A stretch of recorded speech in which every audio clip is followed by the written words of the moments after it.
kalau misalnya emang suatu hari aku harus bercerita ini di depan orang banyak, sharing apa yang pernah terjadi, I don't mind. Dan orang yang pernah melakukan ini ke aku, kalau misalnya ketemu, aku salaman sama dia juga nggak apa-apa karena aku sudah memaafkan. Aku memilih menikah dengan dia karena dia memberikan rasa yang tidak pernah aku rasakan sebelumnya. Sayang, Ip. Cuman emang gak cemburu aja. Ip nggak apa-apa kalau misalnya aku nggak hamil dari Ip. Nggak apa-apa. Ya udah. Oke, salaman deh kita. Iya kan waktu itu.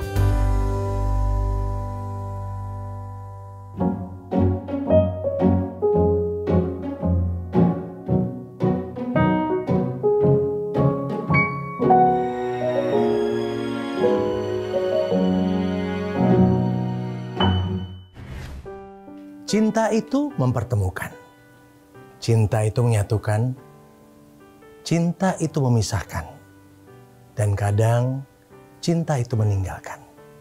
Tapi satu hal yang pasti, cinta itu menguatkan. Alvin in Love, cinta untuk semua. Hari ini luar biasa ini. Senang loh. Jadi love-nya hari ini lebih love lagi. Kenapa? Ada dua pasangan idola uncle ada di sini. Lihat dong, kita lama banget ya ketemu 2000 tahun ya. Aku yang paling lama pernah ketemu. Iya, kalau dulu kan kita kira-kira 870 tahun. Aduh, ya kan? Lama banget. Iya, lama banget gitu loh. Look at them now, lebih younger look, lihat tuh. Oh, thank look you. Look at your face, look at you. Juga sama. Oh iya, ini apa? Jangan gini dong. Iya. Hati-hati sekarang begini ya. Dia mantar hati-hati. Ini pinternya ngerawatnya. Aduh, Ya. Kayaknya kita merawat diri, saling merawat. Saling ya. merawat. Makasih. Berdua pintar merawatnya. Terima kasih, Demian. Iya kan? Terima kasih Demian. Terima kasih Sarah. Iya, luar biasa sekali. Makasih Ip dong. Makasih, Makasih. Ip. Jadi mereka manggilnya Ip-Ipan. Ip. Aku kira IP Man itu. Bukan. Ip. What is Ip? Jujur, tidak ada artinya sama sekali. Jadi waktu pertama nikah, waktu pacaran, baby love, iya kan? Okay. Waktu pertama nikah masih love gitu. Oke. Terus Lagi sweet-sweetnya lagi bagus-bagus ya. Lama-lama, apa Ip pertamanya? Cingkrik. Ya cingkrik. Pokoknya setiap berapa bulan tuh berubah. Turun dari Ip ke cingkrik. Iya, terus sampai bumbek, pokoknya nggak ada artinya sama sekali, itu cuman kayak panggilan, tapi panggilan sayang. Suka kita aja, kalian aja lah ya. Nah gitu ini entah kenapa yang si Ip ini stays, kayaknya setelah punya Dupa, bener gak? Oke. Dupa tuh dogingnya. Anabul. Semenjak punya hitam Anabul. lucu itu loh. Saling lama ya? Paling lama. Karena panggilan aneh-anehnya larinya ke Dupa. Jadi kalau nggak Ip, Up. Ya Ip gitu. Ip. Ya kan? Iya, berarti udah 3 tahun ya, berarti cukup lama loh. Iya, biasanya per 3 bulan lah ganti dulu. Sekarang udah dulu per 3 bulan. Sekarang paling lama. Enggak, Ip.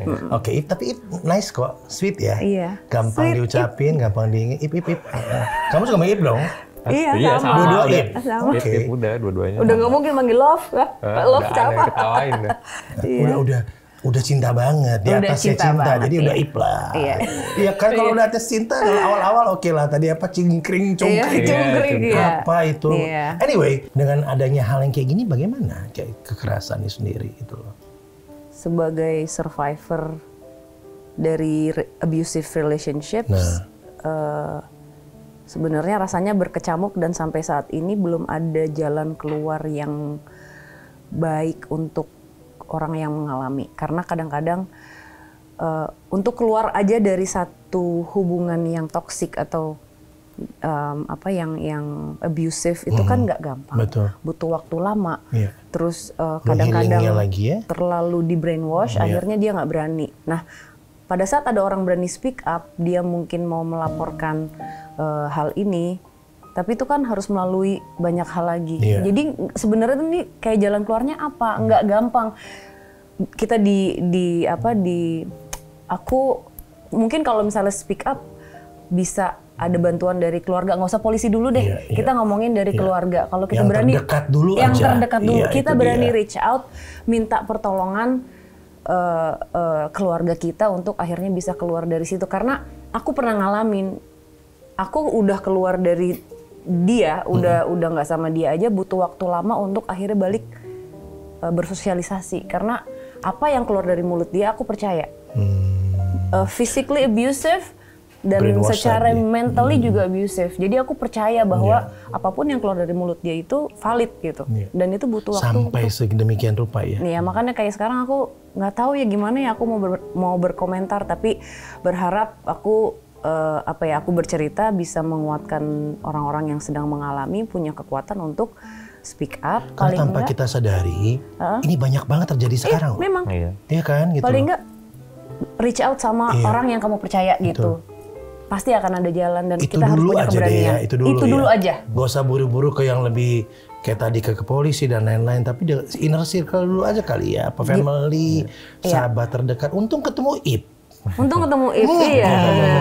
Iya Ip. Iya kan? Tapi kalau misalnya emang suatu hari aku harus bercerita ini di depan orang banyak, sharing apa yang pernah terjadi, I don't mind. Dan orang yang pernah melakukan ini ke aku, kalau misalnya ketemu, aku salaman sama dia juga nggak apa-apa karena aku sudah memaafkan. It was a long time ago dan when was that? Aku 15 years? Aku sekarang 43. Ih, masa sih aku kira 23 tadi. Oh, 23. Bisa aja. Iya, Demian mah 24. Gitu. Aku 26 kalau gitu. Kita seumuran. Kita seumuran. Jadi waktu kejadian itu aku baru 19 tahun. 19, 20. Pokoknya 5 tahun lah itu. Masa itu gitu. It was a long time ago dan aku ya sudah berdamai dengan apa yang terjadi. Dan aku juga tidak menyalahkan dia purely karena aku sendiri yang menempatkan diriku di posisi itu. Kenapa aku tidak mau keluar dari situ? Gitu. Ya, padahal itu kan dua orang ya, it takes two to tango kan sebenarnya kan. Kalau nggak mau ya dari awal kan udah ada ini. Seharusnya aku pergi aja. Kenapa aku tidak mengambil pada langkah? saat mendapatkan hati Ip yang ini, bagaimana cara menghilingkan dia gitu supaya dia nggak inget-inget lagi deh apa yang dilakukan sih? Ini berdua nyaris nggak pernah berantem. Ya, yang Angka lihat ya, di lokasi di mana-mana hampir nyaris nggak pernah berantem, harmonisnya luar biasa. Angka nggak pernah dengar cerita di balik macem-macem, ya, belum pernah gitu. Belum. Mudah-mudahan nggak. Jangan sampai. Nah, ini kan menarik gitu loh. Kebayangkan, Dem gimana bikin? Mungkin gini ya, mungkin kayak kalau misalnya aku gini, aku ngelihatnya setiap orang itu sudah damage masing-masing. Yeah. Aku nggak ngomong berdua aja. Setiap orang pasti udah damage masing-masing. Kenapa? Karena dengan kehidupan mereka yang sebelumnya kita nggak pernah tahu apa gitu. Dengan pengalaman hidup, dengan keras hidup yang mereka jalanin atau didikan yang mereka jalani sebelumnya itu pasti udah damage masing-masing. Karena lingkungan kan mempengaruhi. Nah, otomatis pada saat aku ketemu Sarah, jujur aku nggak tahu kalau Sarah pernah dipukulin tuh nggak tahu. Belum tahu ya. Belum tahu sampai akhirnya aku tahu gara-gara pas Sarah sering banget setiap malam tuh kayak dia melakukan sebuah gerakan pas lagi tidur ya, gerakan mimpi buruk, kayak mukul gitu loh. Jadi selalu defensif. Terus setiap kali kalau dibangunin tuh sih sempat yang coba pegang tuh kayak gitu dulu gitu. Ada gitu kenapa nih gitu kan? Akhirnya one day dia kayak terbuka bahwa dulu dia pernah dapat dipukul dulu, jadi kayaknya masa itu tuh trauma itu kebawa pada saat tidur gitu. Efeknya tuh ke mimpi jadinya. Jadi kayak unconsciously pada saat tidur tuh terbawa. Nah, jujur sih sama sekali aku nggak pernah ada kayak gimana caranya, gimana ini nggak ada. Maksudnya sama sekali nggak ada treatment khusus ke Sarah kayak gimana caranya ngebuat dia tidak kebawa track back ke sana tuh nggak ada khusus seperti itu. Cuman aku cuma mikirnya gini.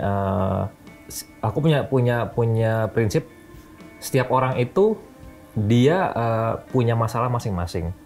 Kayak aku juga bukan orang yang sempurna banget gitu. Kita semua bukan orang sempurna. Ketika aku mau berusaha menjadi hero nolong Sarah, yang pertama harus aku lakukan adalah aku menjadi hero buat diri aku sendiri dulu gitu. Prinsipnya gitu. Jadi untuk gain trust Sarah, ngebuktiin bukan dengan omongan, ya aku lakuin aja gitu kan. Jadi kayak sikap. Aku ngelakuin perlakuan Sarah ya memang selayaknya yang aku lakukan ke Sarah gitu. Otomatis kan dia akan melihat bahwa I'm a different person gitu. Kalau enggak juga Sarah juga bisa ngelihat aku sebaliknya hal yang sama. Karena kan aku juga mungkin damage dengan hubungan cinta di sebelumnya kan. Jadi kayak ya presence ya presence gitu. Masa lalu udah nggak ada gitu ya. Sekarang sahabat nih pas lah. Kita hidup kan di present kan sebetulnya. Iya, mimpi itu 3 tahun ya, 3 tahun awal perkawinan mimpi terus. Tapi 2014 karena 2014 iya, 2014. Mimpinya tuh sama. Iya loh, so nggak ingat. Gue ingat. Mimpinya tuh sama terus. Iya. Jadi mimpinya itu selalu di rumah itu. Mimpinya selalu mau gimana caranya aku keluar dari rumah itu dan ngelawan dia. Jadi aku bisa di kepalaku tuh kayak mau ngelawan hanya di mimpi itu. Nah, di mimpi-mimpi terakhir tuh akhirnya aku bisa mukul balik dan aku keluar dari rumah itu. Abis itu nggak mimpi lagi. Itu dia. Jadi ada chapternya yang dia harus lawan itu sehingga traumanya hilang. Kenapa aku memilih menikah dengan dia? IP man, IP kan. Bukan. Aku memilih menikah dengan dia karena dia memberikan rasa yang tidak pernah aku rasakan sebelumnya dari semua laki-laki. Wait. Rasa di mana nih? Tunggu. Ini gue langsung. Tunggu. Ini gue penting banget. Oh my god. Ini gue penting sumpah. Ntar dulu. Dia memberikan rasa yang nggak pernah gue rasakan sebelum dari yang lain. Oke. Iya. Yang mana? Enggak. Nyaman. Oke. Oh nyaman rasanya. Bukan. Yang mana? Bener. Nyaman itu kan sudah mencangkup semuanya. Kayak aku sama dia ya akhirnya aku mau yaudah ini kita komitmen, kita nikah. Kan orang nikah kan bukan cuman lagi in love aja, it's gonna be lifetime commitment. Kalau nyaman itu sudah tidak ada, nggak akan bisa kita terus kayak it's a partnership. Kalau nyamannya itu udah nggak ada, partnership semua di situ ada semua di situ ada. Kalau dari base-nya ada nyaman, kita bisa kemana aja dengan rasa itu berdua ya. Demian adalah orang yang hampir selalu menemani Sarah loh kalau aku lihat, Angka lihat. Hampir selalu ya. Selalu kayaknya bukan hampir selalu. Ini kan bahasanya gue bilang hampir dulu. Ya kalau gue bilang selalu kan nggak selalu gitu kan. Dia ke kamar mandi kan nggak ikut. Tergantung. Iya kan. Nah kayak hampir selalu menemani. Kenapa? Dia jelesan ya. Aku dengarnya sih jelesan. Oh enggak sih malah. Masa sih? Yang bener nggak jelas.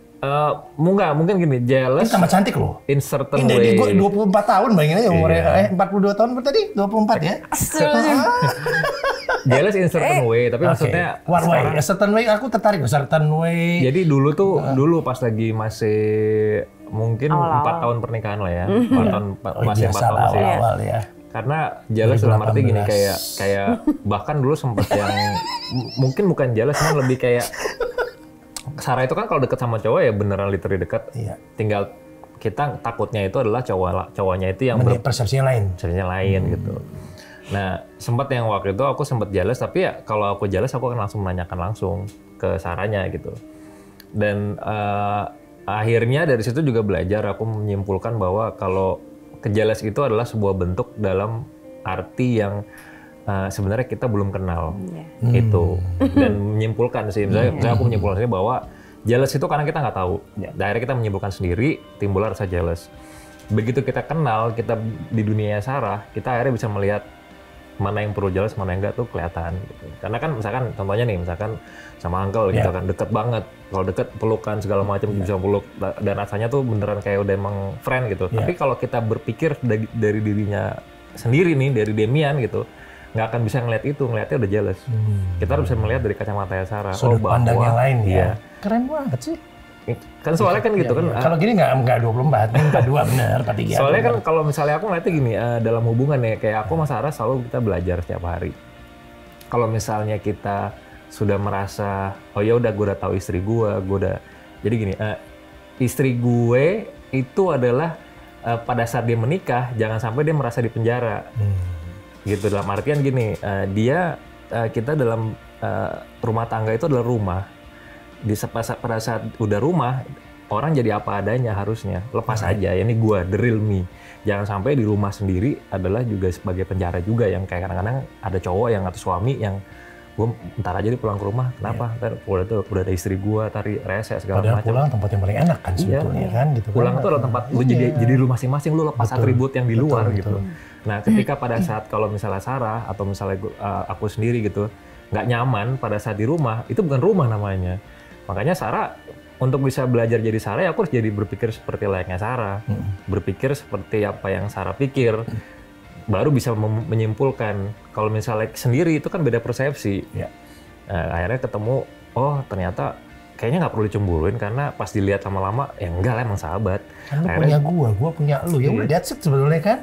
Dan Sarah tipe kalau orangnya komit sama omongannya gitu. Kelihatan. Dia juga kalau misalnya sama aku juga gitu, kalau dia ngomong gitu. Biarpun dia alpha ya. Itu sebenarnya sama-sama alpha. I know, dua-dua alpha banget ini gitu loh. Dua-dua alpha tapi asik-asik aja gitu loh. Si Sarah itu kayak aku misalkan dulu ya waktu zaman punya asisten gitu kan, cantik-cantik. Kalau Ya, misalnya harus cantik lah. ilusi kan digendong-gendong, peluk-peluk, dia nggak pernah ada masalah. Tapi dia cuman bukan gendong-gendong begini, Bu. Kalau gendong gua agak curiga ada marah gitu. Maksudnya Kok harus gendong gitu loh. Maksudnya Lo nari. kan perform. Oh, iya, Kan oke. maksudnya nari kan karena kalau misalnya untuk naik Kan ke pegang alatnya kan gitu diangkat, kan. digendong ya, maksudnya bukan Iya. digendong-gendong gitu dipegang. Nah itu maksudnya kan kalau misalnya berpikir dari sisi bahwa tidak ngelihat dari sisi lain kan kayaknya gila Demian peluk-peluk cewek naik gendong-gendong asistennya gitu. Emang istrinya nggak cemburu? Bisa aja berpikir seperti itu kan. Tapi kan harus lihat bahwa it only happen on stage dan Sarah akan kenal sama orang-orang itu gitu. Jadi aku juga harus bikin Sarah nyaman dengan cara ngebuat Sarah melihat dari sisinya aku. Kalau mereka adalah orang-orang yang on stage ya perform, dan pada saat off stage ya udah kita beda gitu. Tapi aku juga orangnya nggak kalau misalnya emang rasa kayak aku pernah sekali tuh cemburu dan itu aku langsung tanya gitu. Habis Yang itu mana? udah lama. Nggak apa-apa, inget dong. Ya. Kalau cemburu sih pasti nggak mungkin lupa. Nggak, maksudnya waktu Nggak, itu pernah ada satu ada asisten satu, terus yang aku tanya gitu. Tapi yang habis itu udah. dipertanyakan, maksudnya bukan yang cemburu kamu gitu, ini Enggak, bertanyakan. aku nggak kayak gitu. Aku Oke. kadang-kadang tuh terlalu kayak nggak pernah cemburuan, jadi dia nanya kamu sayang nggak sih sama aku gitu. Oh. Sayang Ip. Cie. Cuman emang nggak cemburu aja. Iya, udah begini dia. Ini sekarang gini ya. Iya, waktu awal aja itu aku tanya, abis itu oh ya udah. Jadi kalau misalnya emang ada sesuatu ya Ngomongin aja. nanya aja gitu sih. Dan kan kelar. Beres kan sebetulnya gitu iya. loh. Iya kan, trust kan itu doang aja sebetulnya. Nggak usah terlalu overthinking, musingin nggak jelas dalam hidup. Aku tidak pernah kayak misalnya berharap dia ngerti apa yang aku mau gitu. Ngomong aja. Aku juga gitu bilang sama dia kalau ada apa-apa kasih tahu. Kayak anggap aku anak TK, anak di TK kasih tahu ini. Kan kadang-kadang kita nggak dong ya. Kan aku nggak bisa baca pikiran orang. Ada kan gini, kalau misalnya kita waktu itu sempat yang ini pembahasan udah berapa sih, udah 4 tahun yang lalu kali ya. Jadi ada momen yang ada sempat terlintas kepikiran gitu kan, kalau misalnya pas zaman dulu sering banget show keluar kota, Iya, betul. bangun pagi istri masih tidur gitu, karena emang Sarah orangnya bangun jam 11 jam 12 gitu, maksudnya kita berdua lah. Cuma kalau misalnya pagi tiba-tiba pas turun gitu Masih tidur. lagi pengen makan, Sarah nggak ada makanan gitu, Sarah nggak buatin makanan gitu, ada rasa itu kan. Kebukaan. Akhirnya pada saat itu nggak Di akhirnya awal kita itu. ngomong Di awal akhirnya ada rasa kayak gini, sebagai seorang suami pengen gitu kan, pas lagi bangun istrinya masakin gitu, terus akhirnya ngomong sama Sarah gitu kan, pengen deh gitu, terus Sarah bilang ya ngomong aja kalau misalnya itu ngomong. Maksudnya jangan disimpan, tapi kalau misalnya aku pada situ nyimpen terus, akhirnya kan jadi kayak lu jadi istri, ada gitu kan. Ya. Tapi akhirnya berasumsi juga kan. Bener gak sih? Cuman akhirnya kan Iya, diomongin waktu itu. Terus akhirnya Sarah bangun, dia nyempetin bangun pagi hanya untuk masakin, begitu aku jalan tidur lagi. Aku tidur lagi.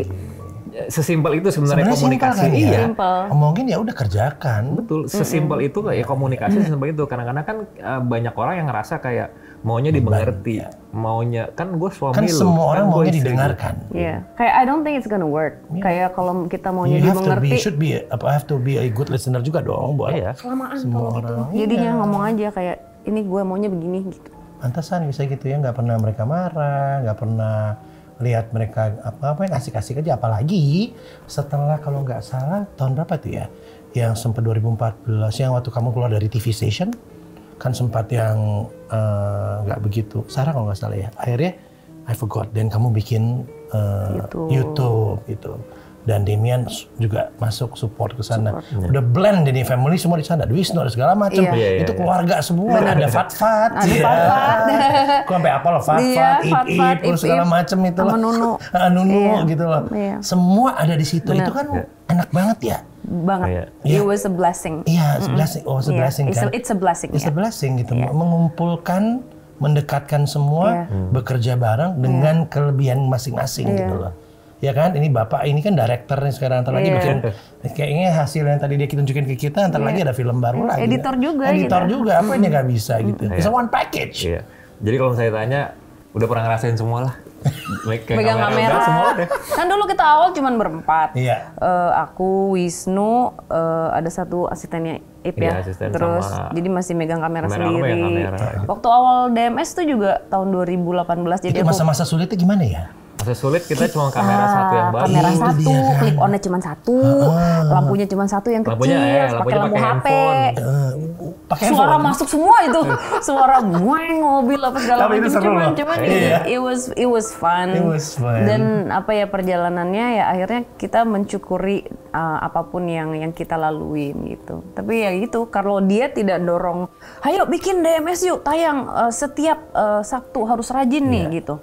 Kalau dia nggak kayak gitu, harus continuously, harus konsisten kan, gitu harus keluar. Mungkin kalau dia nggak dorong nggak akan jalan gitu. Dan akhirnya selama ini aku punya mimpi pengen punya acara sendiri setelah ditolak-tolak sama stasiun TV. Itu dia maksud aku. Kan sempat yang terakhir kan TV station itu kan hampir ada kevakuman yang ya biasa lah ya, TV station nolak dan akhirnya justru malah bikin bisa nyiptain sesuatu kan buat itu. Dan the funniest thing adalah terakhir itu loh. DMS itu adalah konsep yang kita tawarin ke TV. Really? Iya. Sampai nama dari sampai jadi ada satu aku nggak bisa nyebut siapa. Dia nanya enggak. Jadi dia nanya nama, aku kasih Diary Misteri Sarah. Oh enggak gitu. Ya udah. Terus itu setelah aku tuh dulu sedih banget gitu kayak soalnya tuh aku ngerti ya, TV mungkin butuh gimmick, kan ada rating apa segala macem, dan aku tidak nyaman dengan itu. Kalau aku harus melakukan kayak... Sama kok, kita sama. Udah. Terus terakhir itu ada nih dapet stripping kita acara horor. Happy tuh karena timnya dan yang punya acaranya percaya sama aku gitu. Yaudah kita jalan gitu. Jalan. Suatu hari mau berangkat syuting dikabarin. Tunggu dulu. Sampai hari ini nggak dikabarin udah.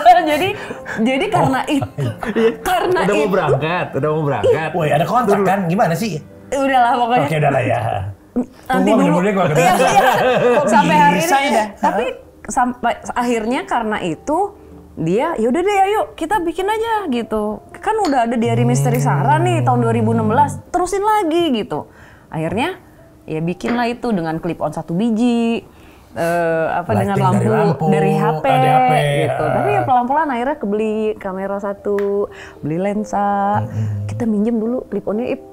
Ya kan? Oh iya benar. Itu yang nikmat loh. Iya. Itu yang nikmat loh. Bener-bener dari semua dari kecil semuanya. Bener. Dan kita kan pasti belajar kan. Semuanya detail, apalagi kalian ya binder dandet semuanya udah pernah nyobain. Senang banget. Dan kita berdua kalau aku ya buat aku pribadi sebagai pasangan aku belajar banyak hal baru tentang dia dan bagaimana kita bisa menurunkan egonya kita pada saat di lapangan bekerja bareng.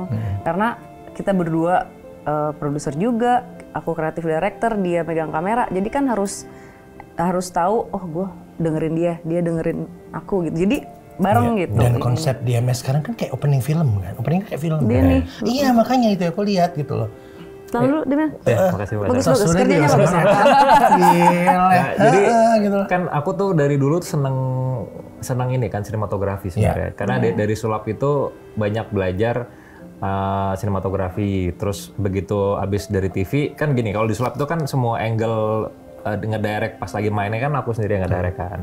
Sampai akhirnya pas sudah selesai dari acara sulap itu adalah istilahnya hobi. Kalau sulap itu udah kayak cinta mati lah di sulap. Cuma kalau ini hobi gitu. Terus pas lagi di DMS tuh kayak menuangkan hobi istilahnya, menuangkan hobi.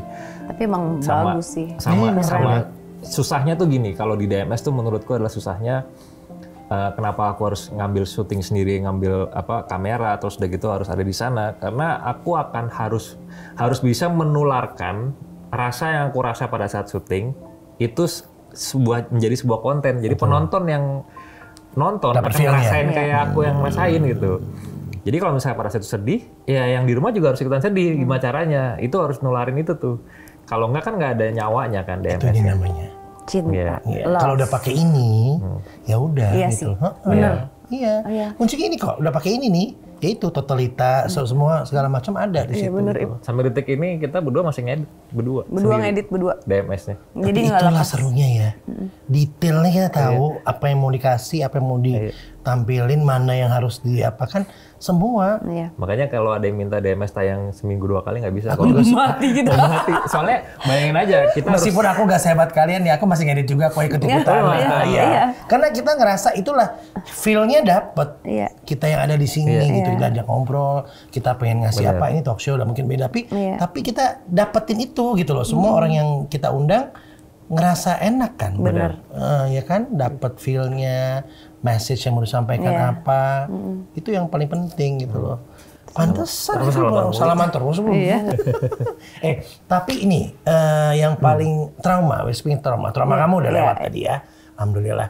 Trauma bapak yang sebelah itu gitu loh, kan pernah trauma tuh satu kali. Pertama di yang itu yang Bolt yang kamu punya ikut ya kan, nah satu kali, kemudian trauma yang kejadian yang luar biasa itu, ya itu kan gak gampang Dem.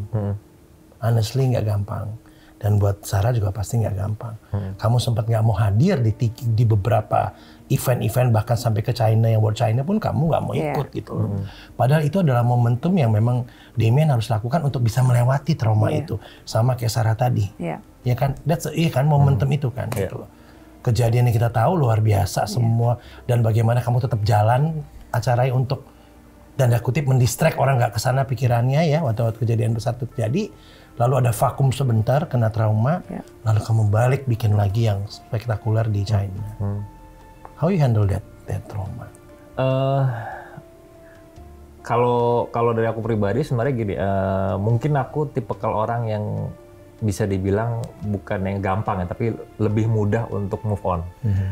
Karena aku senang banget menantang diriku sendiri itu dari dulu tuh, senang banget nge-challenge. Jadi akhirnya pada saat itu kejadian, first thing in my head cuman ngomong gini, kenapa ini bisa kejadian? Ini gue harus lakuin sekali lagi untuk fix things gitu loh.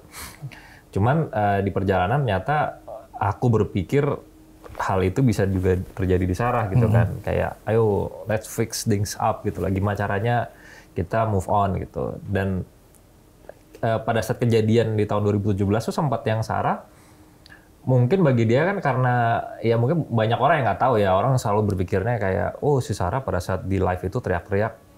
Iya, karena memang Sarah nggak pernah tahu rahasia sulap aku sama sekali.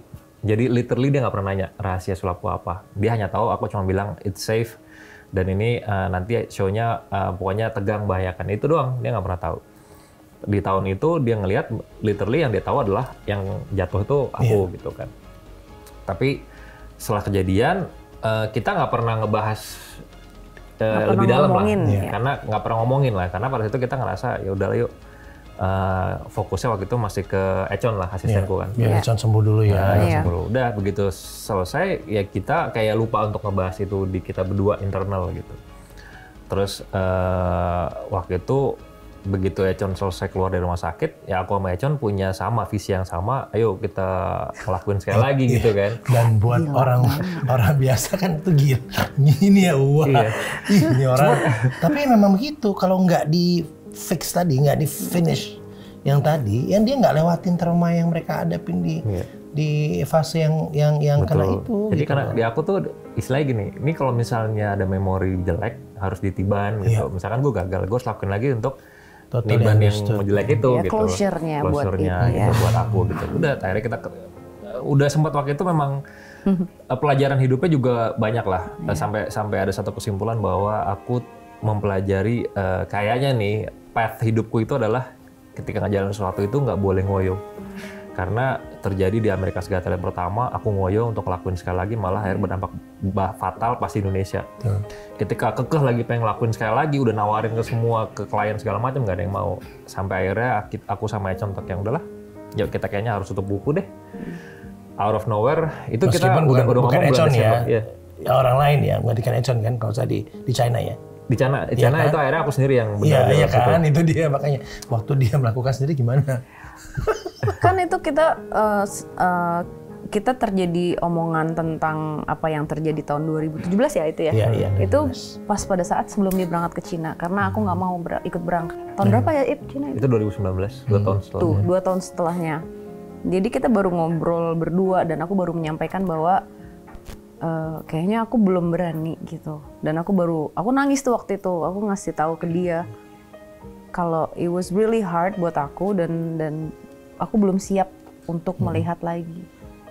Gitu. Dan sampai hari ini aku masih belum berani sih kalau suruh nonton lagi gitu. Melihat logo TV-nya aja aku kayak beneran sumpah, apalagi ada tulisannya live. Aja ya? Iya. Karena malam itu aku berpikir kehilangan dia gitu. Iya. Terus yang ada di benak kamu kan bukan Econ ya, tapi Demian. Terus pas tahu lagi ada Econ di situ, hancur kayak udah ininya aku udah nggak bisa jelasin lagi gitu. It was apa ya kayak aduh nggak enak gitu rasanya. Udah gitu dihujat lagi sama orang.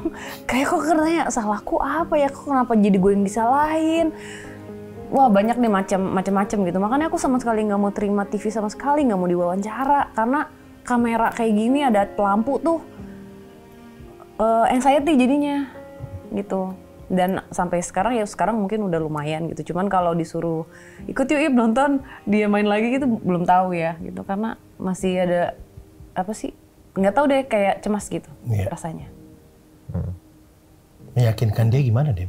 Ya, aku nggak bisa meyakin apa. Cuma gini, kalau dari sulapnya aku yakinin cuman it's safe. Aku udah sekarang udah kasih tahu rahasianya ke dia. Nanya. Gimana Ip? Iya. Cuma kalau untuk dia healingnya, aku tidak memaksakan tiba-tiba dia jadi sulap ntar lagi dia bikin. Dia geteran dia udah pernah dia udah jadi sulap. Jangan. Jadi sekarang fokus ke apa nih? DMS. Kalau dari sekarang gini kan atau tetap mau aksi sulapnya masih terus ekor. Kalau aksi sulapnya masih tetap lah ya, jalan, karena kan itu lebih live lah, misalnya istilahnya cinta matinya Demian. Jadi sampai kapanpun kalau diajakin sulap pasti akan mau. Cuman kita bicara kayaknya nggak tahu sih, mungkin kalau emang punya dikasih waktu untuk bisa wujudin mimpi, aku akan wujudin mimpiku lagi yang belum tercapai. Oke, kita senang banget lihat kalian berdua. Kita tahu proses perjalanan kehidupan kalian semua dari cerita kalian barusan dan perjuangan kalian juga untuk akhirnya bisa mengikhlaskan diri untuk berdua dulu nih, ya kan? Dengan udah pernah coba segala macam cara, yang sempat sakit juga kan ya, coba itu kan, dan akhirnya satu pemikiran yang sangat indah buat Uncle ya, bahwa kalian memutuskan bahwa untuk berdua dulu aja sesuai dengan apa yang dikasih pada saatnya. Bagaimana bisa memutuskan itu? Karena buat pasangan manapun keturunan adalah mungkin impian semua orang kali ya Demia atau Sarah ya. Waktu di awal tahun pernikahan ya kita nyoba ya, kita melalui program banyak sampai 6 kali, terus kan gagal terus dan waktu itu gara-garanya kita pindah dokter, terus harus melakukan ada satu proses yang sebenarnya nggak beda jauh tapi lebih akurat sebenarnya karena kan sebelumnya tuh hanya dicoba kan Sarah tuh punya ada jalur buat ke hidung telurnya sempit. Nah terus dokter yang baru ini sebenarnya lebih bagus dalam arti bukan bagus ya, lebih pengen tahu detailnya. Nah yang sempit tuh mana, yang kiri atau yang kanan gitu, sebenarnya lebih ke situ. Di HSG lah. Sakit banget. Jadi waktu di meja itu aku nggak tahu kenapa ya kayak. Harusnya kan nanya kok nggak di. Oh iya, aku tanya dok sakit nggak? Perlu di anestesi nggak? Nggak usah gitu. Jadi oh ya udah oke lah gitu kan. Terus pas mau di HSG itu aku kesakitan sampai teriak banget. Dan aku di situ nangisnya tuh bener-bener yang kayak mungkin ke-trigger semuanya. Mungkin badan aku ini udah trauma karena kan udah melalui banyak. Iya, udah melalui banyak 6 kali hidrotubasi, bayangin nggak sih? Itu kan it was painful. Terus kayak setiap bulan kalau gagal aku datang bulan pasti kan aku breakdown gitu. Jadinya tapi jadi stres. I wasn't happy melakukan itu gitu. Terus akhirnya di mobil aku nangis banget kan. Dia sampai bingung karena nggak pernah ngeliat aku senangis itu selama nikah. Udah akhirnya kita nggak ngomongin, ya udah deh kita santai aja dulu ya waktu itu. Sampai lama gitu kita nggak kerasa kayak happy aja. Tiba-tiba aku ditelepon sama satu rumah sakit besar. kami akan menawarkan full endorsement untuk IVF. Oke, yang hah? Terus aku ngomongin ke dia gitu, terus dia bilang ya itu terserah kamu. Dan di situ aku mikir, Tuhan, ini sebenarnya jalan aku atau bukan ya gitu. Terus aku kayak nanya ke diriku sendiri, ini yang kamu mau atau karena kamu dengerin orang lain? Karena kan orang di luar sana persepsi. Kalau orang menikah itu harus punya anak gitu. Perjalanannya kan begitu gitu. Iya. Padahal kan kalian yang ngalamin, kalian jalanin. Oh ternyata aku nggak ngelihat teman aku ngejalanin IVF itu, aku kok nggak terlalu effortnya tuh buat aku kayak nggak bisa aku ngelaluin itu lagi gitu. Terus akhirnya aku ngomong sama dia sih terserah aja gitu, karena kan yang ngejalanin kan aku. Akhirnya aku bilang sama rumah sakitnya, aku bilang I'm sorry, gue nggak bisa karena ini it's a lifetime commitment. Karena bukan ya punya anak kayak punya boneka gitu kan, nggak kayak gitu. Jadi aku nolak ya. Terus baru-baru ini aku nanya lagi ke dia, Ip nggak apa-apa Ip, kalau misalnya kita nggak punya anak, karena kan dia kan Mas Demian kan udah ada anak. Iya, betul. Ip nggak apa-apa kalau misalnya aku nggak hamil dari Ip, nggak apa-apa. Ya udah, oke, salaman deh kita. Iya kan waktu itu. Tapi itu yang enak ya, di hati juga enak kan? Iya. Diomongin, dibicarakan. Soalnya ya aku nanya dulu, is it okay gitu. Dia nggak apa-apa. Kita nggak pernah tahu nanti akan jadi apa. Yang penting kan udah enak ngobrol berdua. Iya, udah enak ngobrol berdua. Dan ya kalau aku sih udah memutuskan untuk yang nggak sih, karena tahun depan aku udah 44 juga. Dan kan Mas Dem udah punya anak. Siapa itu Mas Adit? Demian Aditya. Iya, Demian Aditya. Kan manggilnya kalau udah Adit soalnya. Gitu. Jadi ya aku udah curiga siapa tuh Adit?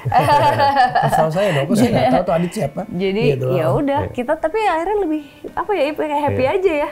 Ya tadi baik lagi kan soalnya gini, kalau aku dalam kehidupan apapun sama Sarah ya, dalam keputusan apapun tuh berdua gitu, semuanya berdua. Kayak mikirnya gini, kita kan cowok, ya kita ini yang nonton pasti juga udah dewasa ya, karena kita cowok mah nggak enak doang gitu ngeluarin di dalam kan. Selesai itu kita cuman cari bertanggung jawab gimana caranya kalau punya anak biayain. Tapi proses selama 9 bulan itu kan bukan cowok yang ngerasain gitu. Iya. Makanya aku nggak mau jadi yang kayak misalkan ya udah maunya gue atau maunya Sarah tuh enggak. Barang-barangnya didiskus. Kalau misalnya prosesnya misalkan Sarah nggak nyaman, ya aku juga harus coba untuk ngelihat sisi tengahnya gimana gitu. Toh juga aku pernah ngelewatin masa di mana pada saat kita udah nyoba, terus udah punya sebuah harapan. Sarah waktu itu pas lagi haid nangis. Kan proses itu yang orang nggak ngelihat kan. 6 times ya. 6 times. Aku lihat dia 6 times breakdown gitu kan kayak sedih gitu kan. Nah belum lagi kalau misalnya kita bicara IVF. Apapun itu pasti kalau misalnya kita udah punya harapan tiba-tiba ternyata nggak jadi kayak apa kan, maksudnya harus luka lagi, impact dari itu kan pasti ada di kita berdua. Jadi kayak we're happy, kita happy, orang lain ngomong apa nggak peduli. Tapi nggak karena memang bener kan persepsi orang, ngapain kalian pikirin. Iya memang betul makanya. Tapi aku tahu pasti orang nggak akan ada yang percaya, pasti pikirannya kita nggak happy, aku nggak happy. Masa sih perempuan nggak mau punya anak? Aku nggak mau. Beneran kayak ya udah gitu. Happy itu it's a mindset buat aku sih, mindset. Karena kita tentukan dong kita happy atau enggak ya kan. Kan kalau misalnya orang hidup dengan paradigma seperti itu ya mereka kan jadi seperti itu. Kalau kita kebetulan tipe kalau orang yang selalu melawan arah. Ya karena kita udah gitu kan. Kita tuh betul tuh kayak ya wes lah gitu kan, sering ngomong kita berdua nih kayak alien aja, jadi punya dunia sendiri udah. As long as kalian enjoy ya udahlah gitu. Tapi melihat mereka berdua kayak begini, open minded, enak ngobrol dan segala macam. Have you ever think ya berdua nih, kalau salah satu dari kalian cheat bagaimana? Selingkuh misalnya. Ini pertanyaan netizen. Akhirnya kan tadi lempar ke netizen. Tanyain dong berdua kalau tiba-tiba salah satunya ada yang selingkuh gimana mereka berdua? Sarah udah pernah ngasih ultimatum sih sebenarnya, tapi bukan ultimatum yang karena kejadian enggak, cuman dia waktu itu pernah bilang kalau dia tipikalnya intinya dia kasih trust itu 100%, tapi once you're cheat it's over gitu. Paling kalau misalnya kejadian ya pasti aku tanya kenapa, ada apa, ya udah. Kalau misalnya emang nggak itu ya udah. Terus mau gimana lagi? Iya sih, itu aja. Tapi ditanya dulu, maksudnya aku nggak akan yang marah atau apa. Ya ngobrol aja, apa what happened? Iya, karena terbiasa ngobrol kan. Apa yang kan? bisa, kok bisa sampai terjadi? Ada apa? Gitu. Ultimatum udah dikasih, kalau kamu ultimatumnya apa? Kalau nggak tahu, kalau ngelihat Sarah akhirnya udah kayak dia mah kalau misal sama cowok-cowok udah aku percaya aja. Karena soalnya itu yang paling penting sih sebetulnya. Karena gini, dia ngomong itu ke aku, berarti dia sudah bikin set rules buat dirinya sendiri kan, berarti artinya kan gitu kan. Dia akan komit dengan apa omongan dia. Enak ya bisa melihat pasangan yang kayak begitu ya. Iya kan, maksudnya udahlah, tinggal jalanin aja sebetulnya, nggak usah. Mending fokus ke kerjaan daripada mikir yang nggak penting. Kayak kita akhirnya gini kan, karena kayak waktu itu sama Tari nanya, apa sih resep hidup bahagianya kita? Mungkin kita tidak pernah ngurusin hidup orang lain, kita udah sibuk dengan urusan kita sendiri. Jadi akhirnya kita lebih fokus untuk yang gimana caranya kita berdua ini bisa sukses, misalkan bikin proyek-proyeknya berhasil semua. Jadi kayak kita nggak punya waktu untuk ngurusin sesuatu, kayak komentar orang tuh kayak kadang-kadang yang aduh kita aja udah ngurusin hidup kita aja udah ribet. Tapi bukan berarti kita juga nggak struggle ya. Ini untuk bisa berdua saling ngerti dan itu kan pasti belajar terus. Dan sekarang juga bukannya kita enak-enak aja gitu ya. Proses juga aku pasti juga banyak hal yang kita belum bicarakan juga pasti ada. Dan buat aku pasti kita kan dia tumbuh dewasa, aku tumbuh dewasa, pasti kita berubah. Dewasa kok beda banget dari 2 tahun yang lalu. 20 ribu tahun yang lalu kita ketemu. Jauh ini mah udah. Jadi udah lebih ini gitu. Harusnya pakai janggut. Jajan. Tua ntar lah. Iya. Biar awet muda. Biar masih kinyis-kinyis. Kita semua kan kinyis. Age is just number. Kan? Udah itu aja. Oke, semua tadi kita mulai dengan cinta. Yang kemudian cinta itu mempertemukan, menyatukan, bukan kadang memisahkan. Bisa jadi juga kadang meninggalkan. Kita tahu bahwa semua pasti akan berpulang ya siapapun. Kalau salah satu dari kalian berpulang duluan, apa yang akan kalian lakukan? Kita udah sering ngomong ya. Iya. Kayaknya sih salah satu dari kita misalnya pulang duluan, yang sisanya nggak akan tahan lama. Kita udah ngomong gitu ya. Kayaknya nggak akan. Mudah-mudahan sampai tua ya. Amin. Orang kita berdua malah pengennya duluan mati duluan. Iya. Coy. Kalau misalnya dari umur. Iya. Dari umur gitu. Yang ngatur yang maha kuasa dong. Kita kalau mulai request kita kalau request kalau bisa gue duluan. Karena apa? Biar ninggalin dia dalam arti gue nggak perlu sedih gitu. Dia bilang gue juga mau duluan. Sampai Sarah minum loh. Soalnya kita tahu beratnya kalau nggak ada satu sama lain. Gitu. Lihat dengan cara kalian ngobrol. Knock the wood langsung ya. Enggak, tapi kan itu kan semua pasti akan kita alamin, kita nggak tahu. Iya sih. Pasti. Iya. Ya pasti sedih lah, Uncle ya. Tapi satu hal yang pasti adalah Uncle belajar banyak dari 2 sahabat Uncle yang datang di Alvin in Love hari ini ya. Senang lo ngobrol, enak. Iya. Aku senang dia belajar banyak dari kalian. Dan aku mau kasih kado nih. Kadonya simple banget. Buat cinta kalian yang luar biasa. Dari Alvin in Love buat kalian berdua. Alvin in Love. Thank you so much. Thank you so dan much. Selamat sukses buat kerjaan, buat kehidupan, dan berkah buat kita semua. Yang paling penting adalah jangan lupa ini. Alvin in Love, cinta untuk semua. Bye.